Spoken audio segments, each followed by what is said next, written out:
You're listening to the Afterbuzz TV Network, now the largest new media platform on the web, and your number one source for after-show entertainment. Very good, Dean Johnson.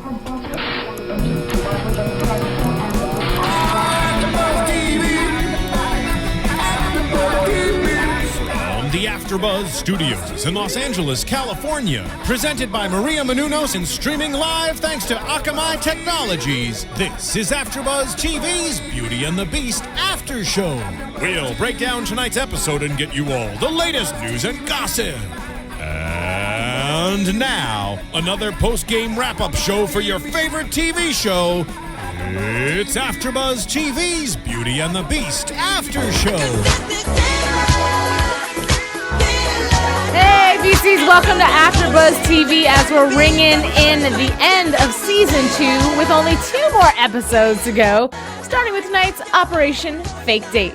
I'm your host, Alikona Bradford, and BCs, thank you so much for tuning in. It is me and you tonight. One more episode of just me and you. So, getting into the episode, we started off, the reason I chose thriller, there's so many reasons, but reason number 1, the awesome disguises at the very top of the show. Can we say terrible? That's okay. Cat's cute as a blonde, and the mustache, yeah, gotta go. But either way, it was an interesting attempt to be disguised with their fake baby that Vincent almost killed, but hey, it happens. What we start off is they're obviously in hiding because of all this stuff that's going around that Gabe is causing, because there's tons of issues. What are your guys' opinion on Agent Knox? Is he trustworthy or is he not trustworthy? Does he have good intentions? Thus far, I think he's pretty much on the good side. I don't think he has any ill intentions with anybody else. Oh, let me stop and just say this. If you guys have any thoughts about tonight's episode and you are watching live on AfterBuzzTV.com, please, I have my phone. Feel free to tweet me at KissMyPassport. We can continue the conversation. Some of you guys tweeted at me last episode, but retweeted the part where I said, have a conversation with me. No! Tweet me your topics. If you want me to talk about something and I'm totally missing it, or you have an opinion, feel free to share it with me. All right, so going back into Agent Knox, we start at the top of the show where he says, hey, Vincent, everything's fine. We'll get you exonerated. Just turn yourself in. No big deal. Just go back to jail. Right. That just sounded bad. Going off the get-go, it just sounded bad to me. But, you know, obviously they go through with it. They decide to do things. I love that Vincent was so upset. I don't love it, but the point is he was so upset when it was his last night out, his last night of freedom with his girlfriend, and everybody has him on the watch. And this dude is freaking out. But I guess freak out is a good thing, because obviously that means you really care about Cat and you really love her, because he is just all over the place. And at one point, JT busts out the guns and he's like, all right, look, you're not going anywhere. And I loved it. I loved that JT had that moment of being this strong, macho guy, because he was going through it this episode. We'll talk about that a little bit later, but finding his own way, if you will, with him and Tess. Very nice. But anyhow, we see Vincent in a way that I feel like we haven't quite seen him before, because he's been upset about things and freaked out about things.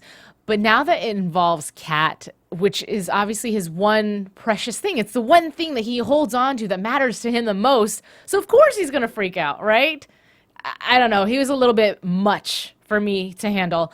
So one of the things that we're going to go into tonight is the fact that he did decide to turn himself in and was kidnapped. I don't know about you guys, but I totally saw that one coming. As soon as he turned himself in, you know, he's sitting on the bed with his little book, trying to behave, just trying so hard, bless his heart, to behave. And, you know, here's these doctors. This is what I don't get. Okay, so these doctors come in, right, to go get him, and he reads their heartbeat. One has a slow heartbeat, and one has a fast heartbeat. Clearly, you know, your beastie instincts tell you that the fast heartbeat means that somebody is lying, and he still chose to go with him.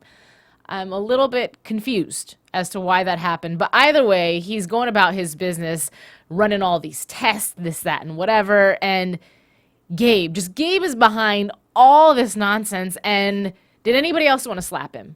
Because I know I've been saying it this whole entire, I don't know what, last 2 episodes, and for inkling of a moment, just an inkling, almost felt sorry for Gabe because we got a sneak peek into what his mentality is about this whole situation. We see a little bit of his backstory. And, at one point when I was a beast, I accidentally pushed my mom down the stairs and I loved her so much, but I had no control. So I get it. You don't want that to happen to Catherine. But hey, guess what? Vincent is not you. He's not you. He's not gonna do the same things you did, nor does he have the same DNA, because you guys were two totally different beasts. So you need to calm down. He just brought out the cray this entire episode. Crazy with a capital C. And so I want to go into, the blood. So they take Vincent's blood, right, as they have him kidnapped, if you will, while they're doing all these tests. Sounds to me like another Murfield. Maybe not the same, but another Murfield, which is irritating because there's so many obstacles. Can Vincent and Cat just love each other? Can they just love each other? I mean, I know we wouldn't have a Beauty and the Beast, but let them fight crime. Do something together, but please, stop dividing them. We're coming to an end-ish. Thank goodness for season 3, right? And then also, I hate that Gabe thinks for 2.2 seconds that he is the man, right? He has this conversation with Catherine about how I am the one that you run to every single time.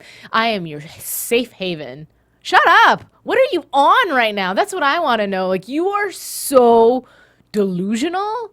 But, I mean, that's what makes Gabe a great character, right? Because if it wasn't for Gabe, we wouldn't have all this. And did we really see this coming at the beginning of the episode when Gabe was the beginning of season 2, when Gabe was trying to earn his way back into everybody's life and prove to everyone that I'm trustworthy.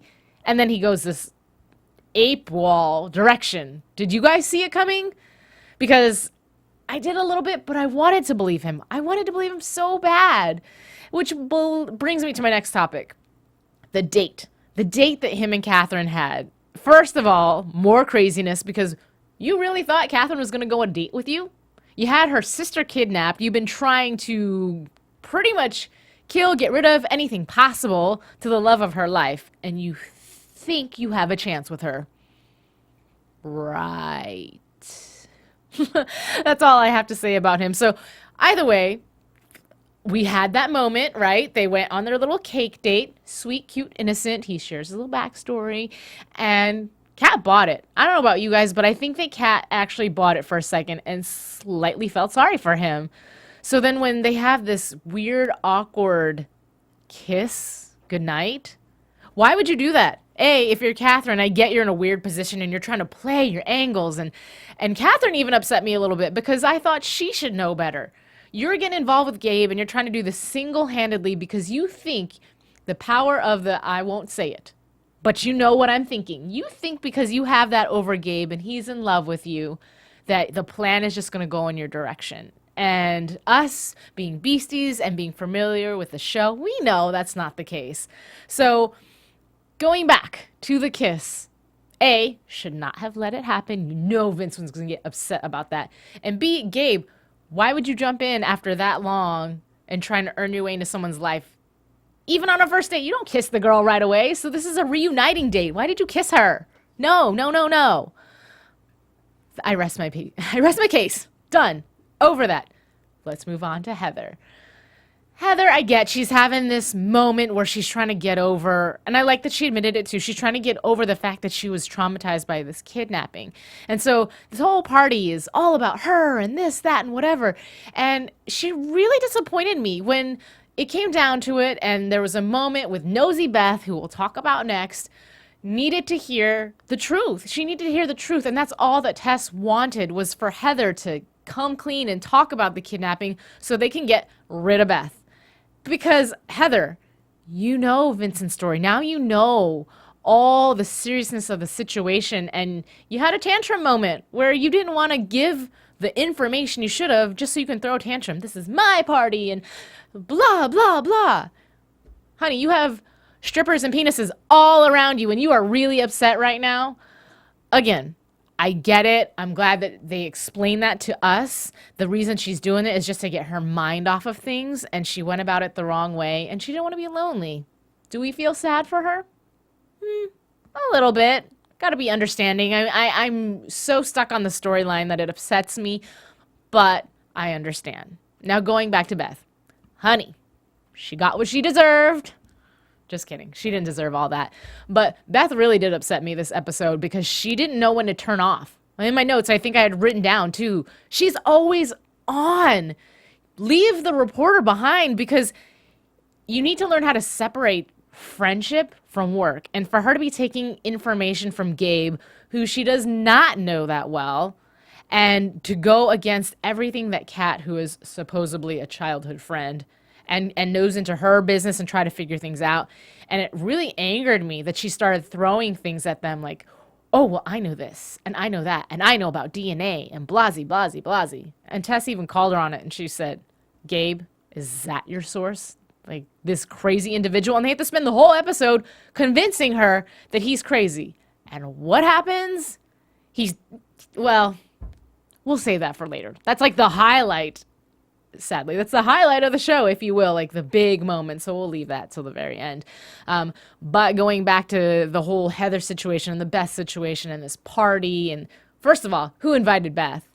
Oh, never mind. I answered my own question. Tess invited Beth for reasons we won't go into. But either way, going into the party and the setup for the party and Tess. I love Tess. You guys know I love her, and I love her and JT. And at the very beginning of the show, them being in this sex shop, what an awkward situation. And there were a lot of sex jokes this episode. I don't know if you caught that at all, but everywhere between being in a hostel and Kat and Vincent hearing people next door having sex, and then being in the sex shop, and poor JT thinking that he's not sexually matched for Tess because she's just working her way through this store like, I know where this is, and I know where that is. Ah, it's fine. What? You don't know about this stuff?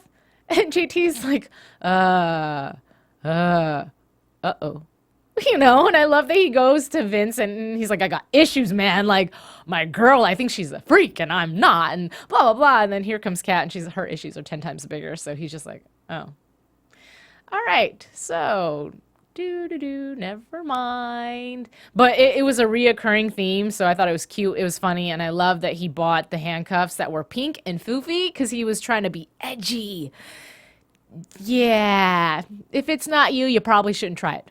Be open-minded, but shouldn't try it. And at least at the end of the episode, Tess comes clean, and she's like, that makes me weird too. So either way, it was cute. I liked it. I liked at the end of the episode, they had their moment where they kissed, and he's about to do his business and they're at Gabe's house, so that just didn't happen. But still waiting for that moment. I still want to see the passion between the two of them because we haven't gotten enough of that, JT and T lovers.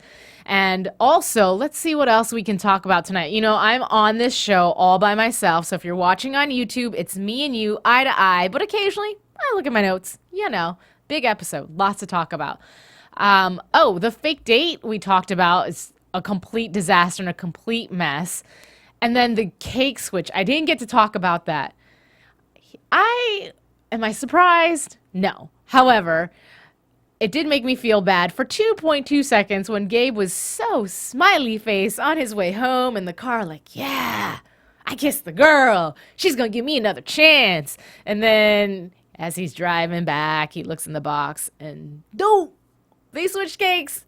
And of course he's, walking up to the door and who eavesdrops?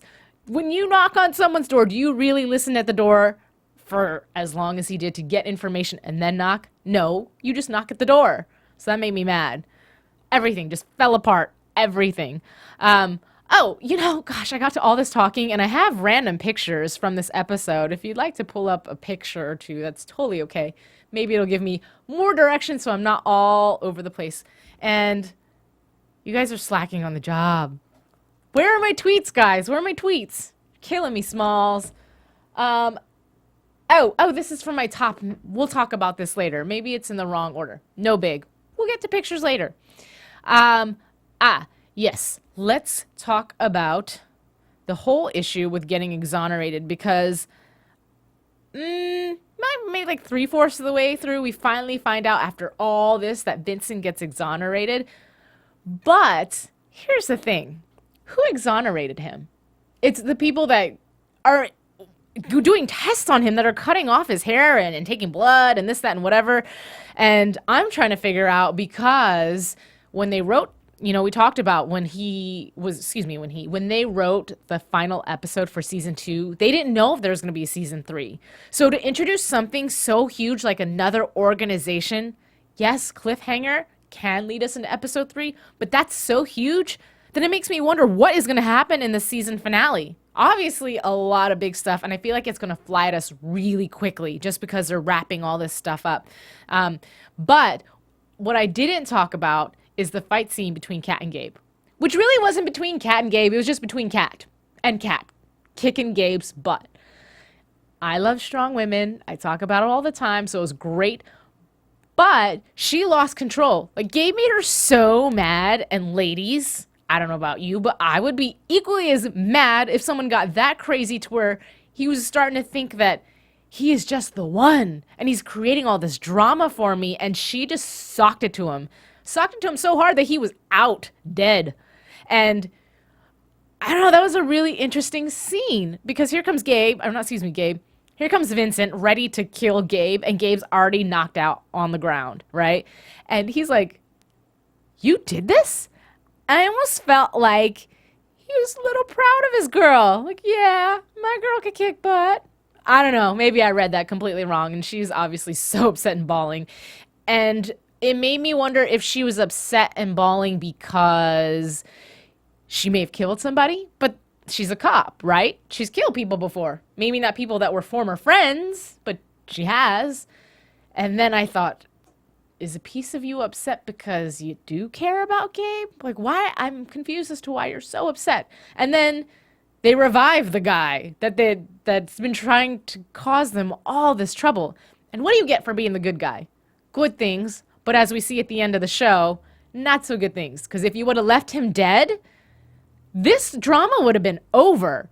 But you let the guy live, first of all. Second of all, I did not understand, JT and Tess stay behind, and they unhandcuff him. What'd you do that for? You know what I would have? I would have handcuffed him to something and just let him be hungry. That's what I would have done. But no. Unhandcuff the guy so he can go in the bathroom, inject himself with some serum. Let's just talk about it. The serum that turns him back into a beast. Raise your hand if you saw that one coming. For those of you who are not watching on YouTube, both my hands are raised. Because what else is he going to do? He has nothing. He has nobody. But I want to know is, A, why do you have that serum and you're just now using it? Not that I wanted you to do it before. But B, after giving this whole speech to Catherine earlier in the episode about how you did things to people that you really cared about when you beasted out, and you're trying to protect her so that way she doesn't have that happen to her. You give her this journal, blasey, and you just turned yourself into a beast. So you can do what? Probably hurt Cat. Okay, hypocrite, right? So Gabe he doesn't make any sense to me at all whatsoever. Going back into my notes, I'm sure there's other things that I want to cover as well. And if not, and I missed something, you guys know you can always reach out to me and let me know. If not, I have a backup plan, so don't worry. Well, I'm going to call that one a night just for now because it's just me and you. The last thing I want to talk about is recapping the very, very end where Gabe does say to Beth, after Beth so innocently says, oh gosh, let me go back to my notes. I'm going back and forth. It's funny because if you guys could see my notes, it's like pages and pages long. And me and my fast talking self, I managed to go through the entire thing so quickly. Let's see. We talk about Rebecca's journal. I briefly mentioned that, but okay. So basically going back to when Gabe steals her heart out from her chest because he says that the whole world is going to know tomorrow. So he obviously has this huge plan. But what is this beastly instinct where everybody wants to rip everybody's hearts out? That only happened season 2. And it happened like very in the beginning. And then Vince does it. And then, gosh, we saw somebody else do it too. Remind me. Feel free. But what I'd like to get into, and this is something I want to do with you, is my favorite moments of season 2. As we wrap this up and we celebrate season 3, we have our favorite moments. And because there's such a long gap between the season 2 in the beginning and then us returning a little bit later. Sometimes things get fuzzy, but take screenshots. What's your favorite moment? And then for the season finale, we can cover that together. So you can reach out to me on Twitter. We'll figure out a way how we can connect and give me shots of your favorite moments of season 2. I will share mine with you. So let's start with our very first picture, which is up right now. This is JT and T before they became JT and T. When things are still a little bit awkward and we see Tess just throw it down. And now we get to see this. This is another one of my favorite moments. If you are listening on iTunes, definitely thank you for downloading. Like, comment, subscribe, rate, and all that good stuff. But go onto YouTube. We are on YouTube. You get to see all these fabulous pictures that I spend so much time looking up. And going back to my actual picture, we see the two of them in bed, cuddly. Here's my thing. You know, I want to see intimacy, right? And they're fully clothed in bed. Not that I'm trying to get rated, not PG, R-ish. But y'all have been talking about a lot of sex this episode, so can I see some more sweet moments with them in bed? Next. Okay, so, you know, I picked this moment before Gabe got really crazy tonight, so that's my little claim to this. But this was back in the day when Cat, just to clarify, when Cat was really trying to make things work with Gabe and really trying to act like and convince herself that she wasn't into Vincent and that a normal life would be better.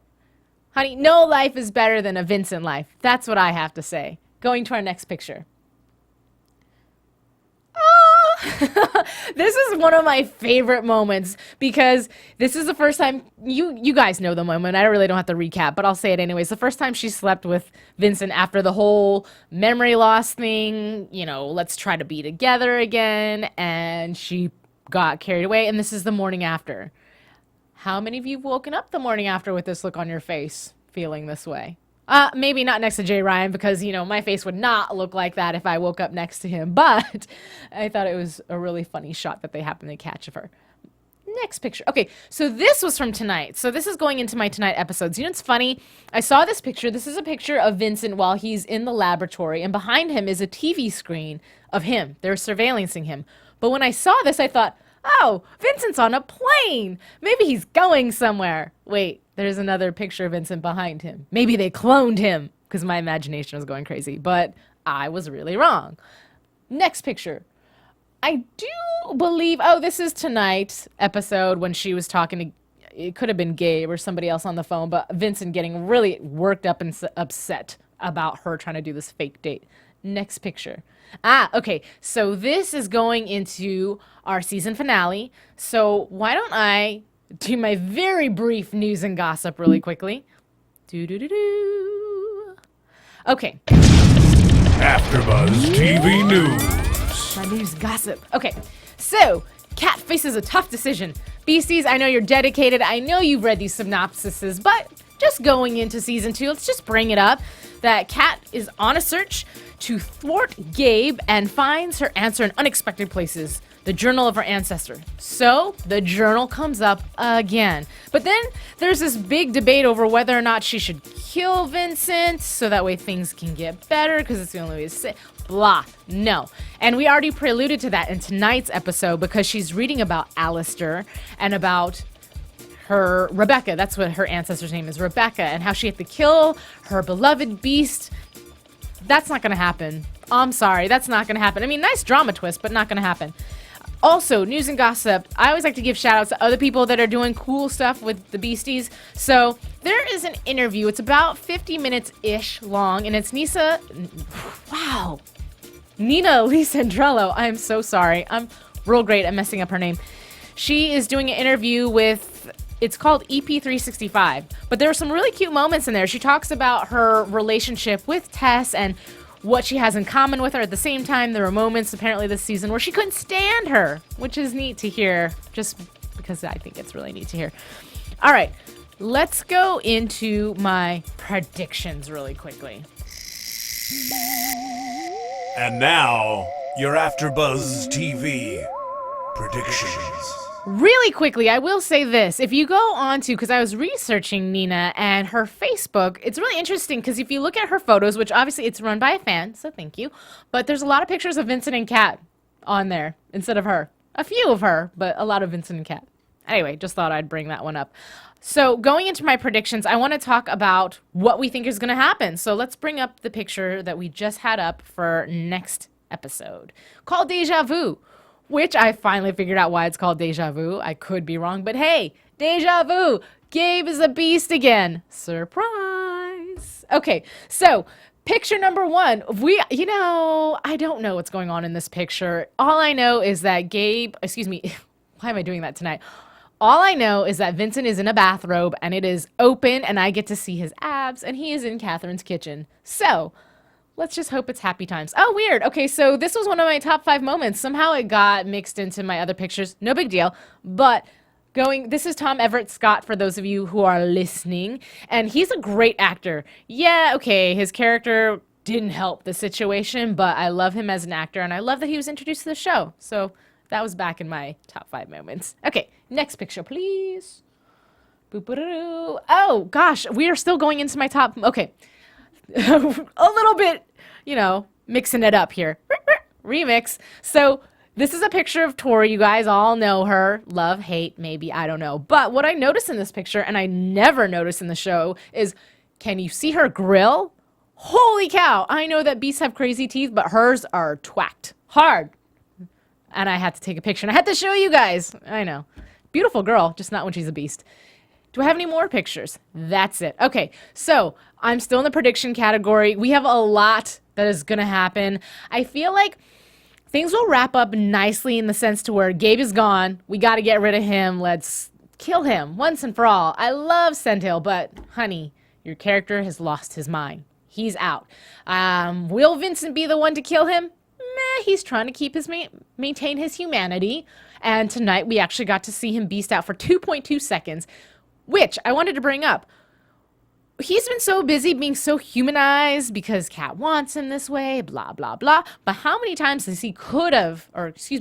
he have saved a situation by beasting out?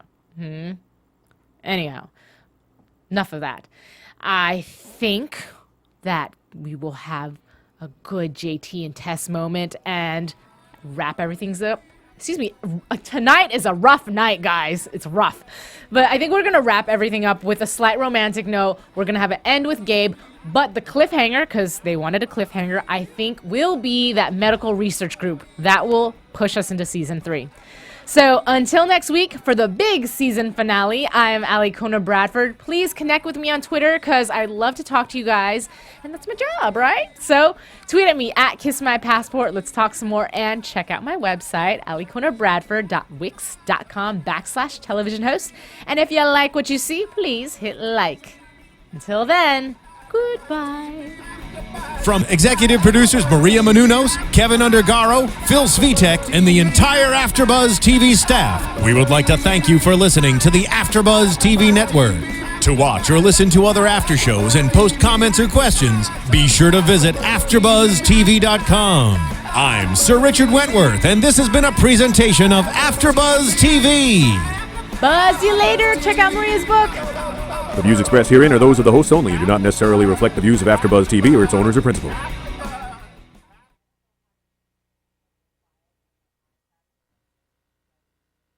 Thank you for watching AfterBuzz TV on YouTube. For more of your favorite after shows and interviews, subscribe to our channel here, and be sure to share your opinion on the episode in the comment section below here. We'd love to see what you guys are buzzing about. Thanks again. Buzz you later.